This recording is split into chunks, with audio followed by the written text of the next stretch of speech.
Do you guys think that it's good for men? Do you want a guy to be vulnerable?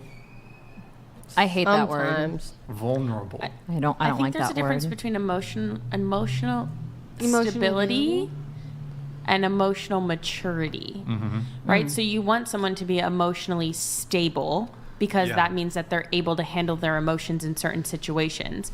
But emotional maturity is understanding what situation you can be and should be emotional in. So there's a difference between the two. So I would want someone who's emotionally mature because they know when and how to express it if needed. But I also think it's important for someone to be emotionally stable because then they know how to control their emotions. Okay, so you were maybe touching on this with you want a guy to be vulnerable, or? I mean, yeah, I don't want him to be like every day crying, having a mental breakdown, but yes, be vulnerable. Yeah, I agree with that. See, I don't think like this whole idea of men should be open with their emotions or whatever, men should be vulnerable. I actually think you say that, but it's not true. You lose attraction to a guy if he's vulnerable. I just think we mean it in different ways. It's only gotten bad because men, like, we say that it's okay to be vulnerable, but then they just don't know how to control their emotions. That's exactly Well, it's not even that. You just you're not attracted to weak men.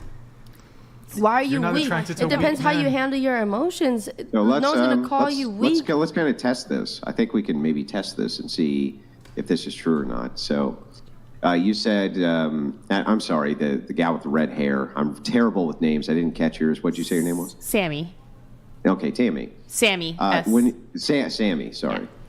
So when you say emotional maturity, when it's okay, when it's not okay for men to express emotions, what situations do you think men should express emotions in? I would say if it's a conversation between a couple talking about, relationship boundaries or, feelings within the relationship. Yeah, that is, I would want you to express your emotions about how you feel about me, or if there's a concern or something like that. But if you're just going to cry because something went wrong, that's out of your control, out of my control, then... So it sounds like you still want a stoic frame. And that's what I'm saying. Yeah, I want you to tell me how you emotionally feel, but I don't want you to actually express the emotion behind how you feel. No, that's not what I'm saying. Not in front of people. Really? So you would prefer if your man came over to you and said, listen, what you just did made me really angry, versus going over to you and going, I am so fucking pissed. Which one would you prefer? Yes, absolutely. Killer Shiro donated $200. I wonder if your mother and father would have been together if your fathers were as feminized as they are trying to make them today. If you know how your parents met, can you share that story, please? So it's actually really funny that the person says that, because my family dynamic was very different. Hold on. We're in the middle of a conversation, killer of cereal. I'll ask it later if you really want to know how Grid One their parents Motorsports met. donated $200. I thought about crying once, then I rubbed some dirt on it, realized I was not a pussy, and drove the foo-con. If your man cries, make sure to share your Kotex with him. So, okay, look, when it comes to this whole idea... so back to the expression of the emotion, which way would you prefer that he express that? I would rather him come up to me and be like, hey, what you did just made me angry. That's not really expressing the emotion. That's suppressing the emotion. Do you see the difference? Hang on. That is a suppression of the emotion, not an expression of it. If he expressed it, then he would be actually angry and show you how angry he was. That would be an expression. What you're actually talking about is a stoic expression of emotion. What you're talking about is emotional stability. If someone has to lash out because they're angry, that's because they don't have control of their emotions. But if they're mature, they have the ability to talk about it. So their expression of their emotion to you has to be done without the emotion. That's what I'm saying. But you're agreeing with me, but trying to debate with me. No, you're wrong. You're just flat out wrong. When you say emotional maturity, right, what you're actually doing is agreeing with me. When I say a stoic frame, you actually don't want men to express their emotions. But you're also you want them to express that they have them, but not actually express them. But you're also only talking about the emotion of anger. Right. Yeah. I think You're not talking about No, any I other. think it's the same Your thing. example So for was instance, anger. If your man comes to you and says, "Listen, honey, right, what you did, you embarrassed me in front of some guy, right? That really hurt my feelings, right? And I would prefer if you didn't do that in the future because that's what it did, right? As opposed to when you hurt his feelings, he started acting like he was, flustered and flabbergasted, and he was super upset and this type of thing, stuff that we would normally excuse for women. You would not excuse for him. You would expect him to express this from a stoic angle, right? And just say to you later, you wouldn't? You'd want him to break down and be blubbery? If he was upset about something and he was so upset about it that it made him emotional, then so be it. If I have the ability to be emotional and cry about it, do you think I'm lying to you? Wait, what benefit do I have to lie to you? Yeah, I don't think any women, I think that's terrible advice for men. Okay. Yeah, I think that saying to I'm sorry men you feel that that way. you would prefer that they acted, in a way where they started to break down emotionally, right? Even especially publicly, or they started to cry, or they started to kind of, in some way break that stoic frame. I think that you would not appreciate it. Any more than you would the anger portion. That's your narrative. You asked me a question and I gave you my answer, but because my answer didn't fit your narrative, you didn't like it. Well, your answer actually your answer is inconsistent, because in the anger portion, you say, I would prefer when he's angry not to express that, right? Why? I said that was the difference between emotional maturity and emotional stability. Well, why would that not be emotional maturity when it came to sadness as well? It could be either way. Anger is more. You asked me which one I preferred. Obviously, I don't want someone to scream at me. Yeah, my point is. But if he screamed at me, then would I be upset about it? We would talk about it. The expression from a stoic frame of emotion seems to be your preference. If he can be stoic if he wants to be. You asked me if I preferred to be yelled at or if I preferred to be confronted. Obviously, I'm going to prefer to not be yelled at.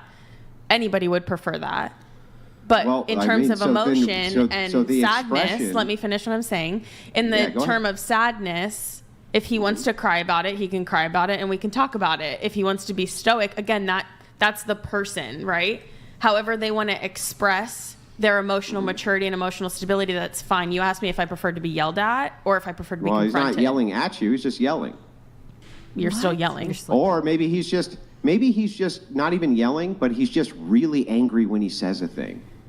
He just says, listen, this really pissed me off. It made me mad. That's not him yelling. He's just expressing this emotion. But it's not a comfortable emotion to express, right? Your comparison was, that made me fucking angry, or that made me angry. Yeah, obviously, I'm going to prefer not to be yelled at. But even then, let's go back to, we'll just dial it back, right? We'll dial the yelling back. He's not yelling, but he has an anger in his voice when he's talking to you because you made him angry. Wouldn't you prefer that was gone as well? No. And that he just stoically delivered to you that you made him angry and not to do that. Now you're switching it up. Preference? You're switching it up. Your initial comparison I'm trying to follow your line of logic. That's right. Right, because it doesn't fit your narrative. That's okay. What does that mean, fit my narrative? Do you know what logic is? Yeah. Okay, if you know what logic is, then tell me the 3 laws of it. The original thing that Brian asked about vulnerability. Stop. If you know what logic is, then tell me what the 3 rules of logic are. I know the general definition of logic. I'm sorry, I don't know the... Yeah, you don't. So here's the thing, right? Back off on the narrative building. What I'm trying to do is I'm trying to walk through whether or not you actually would prefer a stoic frame on a man, ultimately, if we follow your worldview through. You're switching after I already answered your question. You're switching up your question. Yeah, that's how I continue to test the logic. That's right. Okay, and I said that I had already answered based on my understanding of your question. Do I want to be yelled at? That's why I asked a new one, so I can continue to test the logic. Okay, so you already got my answer, though, but why are we still talking about the same exact thing? This is the one thing I do really think you're a great speaker, but this is one thing that I don't appreciate about you. You dig at the same thing to get a different answer so that it fits your narrative. To test the logic, yeah. So what are the 3? You realize that when you're testing somebody's logical consistency, it may require multiple questions, right? Yeah, but when it doesn't follow suit with what you believe in, then so think of it like a tree. That's a logical tree. That's what it's called. So you go down branch 1 and you go, oh, okay, now we understand where that position leads. We go down branch 2, now we know where that position leads. Branch 3, now we know where that position leads. But we're all moving the logic towards whatever the conclusion of the position is. It's not narrative building, it's just me trying to actually figure out your positions. It's not even being mean, I'm just literally trying to figure out your positions. Right, and I said that I would just prefer someone be emotionally stable and emotionally mature and be able to talk about what they're feeling. If they want to cry about it, that's great. Right. If they want to scream about it, obviously I would prefer not. That's what we're testing by going down these different branches and questions. Right. You see what I'm saying? Yes. Yeah, so there's a difference between you expressing that is what you want, but then based on answers to questions, it may not actually be. That's why that's occurring. So, I mean, I'm fine moving on, but I'm just letting you know. Mm-hmm. So I wanted to have a bit of back and forth on this, going back, I guess, to the vulnerability thing. I think from a dating lens, from a dating frame, so this idea that you guys are cool or okay with men who might be vulnerable or show their emotions, or even, well, I don't know if weak is the right word here, but I want to ask y'all a question. Would you prefer a guy to approach you in a confident manner, or for a guy to approach you super nervous, a little shaky, eye contact's all over the place, tremble in his voice, lip quivering? Which would you prefer? Go ahead. Oh, God, both. Yeah, okay, both, okay. Both, because you're like, oh wow, like I'm making him anxious, I'm making him nervous, and that's like you're showing that. So to me, I can see your effort, so that is attractive. But I do enjoy confidence. What about you? Yeah, I would agree. Nervousness wouldn't deflect me, but I would prefer confidence. Okay. I'm just going to go ahead and go with confidence because I'm also confident and I wouldn't like to come off to you as a lip quivering bitch. So, okay. So, yeah. Confidence. I would say confident too. Confident. Confident, but something about a man being like his knees shaking in front of me just makes me feel like, yeah, I'm that bitch. So. Well, okay, hold on. Just to be clear, there's a difference between an ego boost and you feeling like you're the shit because this guy's a little pussy in front of you and he's like simping over you versus this guy's really fucking attractive. Okay? That's what overconfident is like stressful. I'm not saying overconfident, but is it, I mean, am I wrong to state that women are attracted to confident men? No, I think no, yeah. Like factual. most women say they like confident guys. Yeah, I don't want to go out with somebody that's going to stand in the corner like, everybody thinks I'm ugly. And like most men would probably, most men giving their own experience would say when it comes to their success with women, do they have a higher success rate when they're confident, or do they have a higher success rate when they're fucking quivering and nervous and shaky, their eye contact's all fucked up, bottom lips all shaking, stumbling over their words, stuttering, etc.? I would suspect most men anecdotally would say, I have more success with women when I step confidently, I'm steadfast, I'm certain in myself. But also, doesn't that just come with like a first experience? Like, because if I've known you for a long time and you've always been this sort of confident person, and then one day you come to me and you're a little bit nervous about this situation, I'm not going to fucking push you to the side because this one time that you were nervous. So I feel like that has more to do with like what's going on right now. Like, if I just met you and you say, oh, I want to be with you, like, you're going to be with me, I'm the hottest out. Okay, well, maybe I will. But a couple months down the line, if you're like, no, I know what I need to do and you need to be on the same page as me, I'm not as attracted to you as the same way I was when I first met you and you were just confident in yourself. Because sometimes confidence can also be confused. Okay. Lone Star donated $200. Thank you, Lone Star. Andrew, I think you missed on Red Hair's worldview. Wouldn't a better question been how much emotion is allowed? It sounds like she wants an emotional man but prefers little emotional volatility. It's hard to say. She shut the inquiry down. So I was happy to continue with the inquiry, but if you shut the inquiry down, I don't know where to go with that. If you're just like, well, I already answered one of the questions, so therefore I'm done with the inquiry. I don't know where to go with that. He definitely has the right. So when I think of a relationship dynamic, I am the submissive and he is the dominant, right? So he is the protector. He is my security. He's my safety blanket, things like that. I am the nurturer. I am the homemaker. So if he, majority of the time, has to be this dominant alpha role, right? I'm okay with certain situations, him being emotionally available and vulnerable. I'm not going to think less of him as a person or less of him in this dominance role because he shows emotional availability at times, right? Obviously, if someone's breaking into our house, that's where his dominance needs to step in and the security needs to be, presented. But then if there's a situation after the fact where he's like, hey, I was nervous and I was scared I was scared. Yeah, okay, talk to me about it. But in that moment, you stepped up and you played your role. So there's a time and a place. Yeah, that makes sense to me. But wouldn't you agree that the more often that a man kind of steps out of that role to be emotionally vulnerable, the less likely he will be over time if those other situations do arise to keep the stoic frame to protect you to do those things. Right. And that's why I'm saying it's very situational. Like I said, I'm the submissive one, you're the dominant one. So you should be dominant majority of the time. And I am going to be the submissive one majority of the time. So I don't want you walking around crying all the time because that's just not the type of person I'm attracted to. Yeah. You would prefer that stoic frame. Exactly. Right?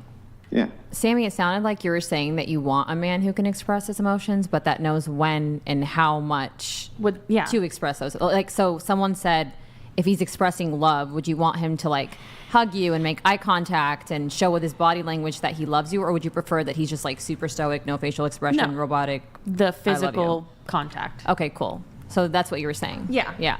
Emotional maturity. Exactly. Okay. Maddie, can you read this one? Ladies wise, feminism called feminism when feminists want equality when it comes to masculinity. Shouldn't feminism be called female masculinism? Mm-hmm. I honestly don't know because I'm not a feminist. Why not? Well, I just feel like there's such like, I feel like if you call yourself a feminist, the feminists really like dig at you and be like, the feminists that I've known are like really complete man haters and like kill them all and all this stuff. And personally, I'm not that type of person who'd be like, I'm against all men, And I feel like there's just so many meanings behind feminists. Even a feminist can't even define what a feminist is. So I personally, if I don't know the knowledge behind it, I'm not going to call myself a feminist. Right, but okay, so if you're saying that a feminist is only hating all men, wouldn't that just make them a lesbian? No. I'm really confused because why is it fuck all men? I'm really confused from how that's what feminist is. That's from coming from my personal experience where the feminists that I've met who said, hey, I'm a feminist, when they talk about men, they are like complete like man haters, and I'm not a man hater. You know? So I've never met a feminist who can really define the meaning behind what a feminist is. They always talk about equality, but then they talk shit about men. So it's like, okay, how does that work? It's not double-sided. Why don't we go around the table and see who here considers themselves a feminist? No. Can you give me the definition of a feminist, and then I'll answer my question? There's so many different definitions. You can give me one. Well, do you want my charitable definition, or do you want what I actually think feminism is? You're the first one. Okay, my charitable definition of what feminism... Well, okay, there's what feminism purports to be, there's my charitable definition, and then there's also what I think it actually is. You can tell me both. So what feminists think... What feminists think they are is an equality movement. That's not what they actually are. The most charitable definition I give it is a woman's advocacy movement, which is not the same as equality. The actual definition that I give it is it's actually a sort of, it is women's advocacy, but it's also bundled up with a bunch of conspiracy theory and like pseudo science bullshit, soft science, social science nonsense, as well as a good dose of man hating. So that's my sense of what feminism is. Okay. But if you want to use the charitable one, it's woman's advocacy. I think there's nothing wrong with supporting a woman and saying that she could do whatever she wants. Because in reality, they could do, yes, they can. I mean, you can go buy a dick from the store and fuck another girl with it. So you can't say that a woman can do whatever she wants. You can literally go to a science lab and create a baby with 2 women. That's where we are today. So no, wait, you can't. So I've watched it. So should people? No, do you haven't whatever watched it. They need the genetic material from the man. So should people do whatever they want? Like ought to? Also, wait, really quick, you mentioned something about the draft earlier. What was that? What was that comment? I don't remember. So I think they said something about what was it? I don't remember. Okay. I wish I could. So going around, do you consider yourself a feminist? No, I support all. Okay. No. Simple answer. No. No. No. Okay. All right. Yeah, no. Okay. So that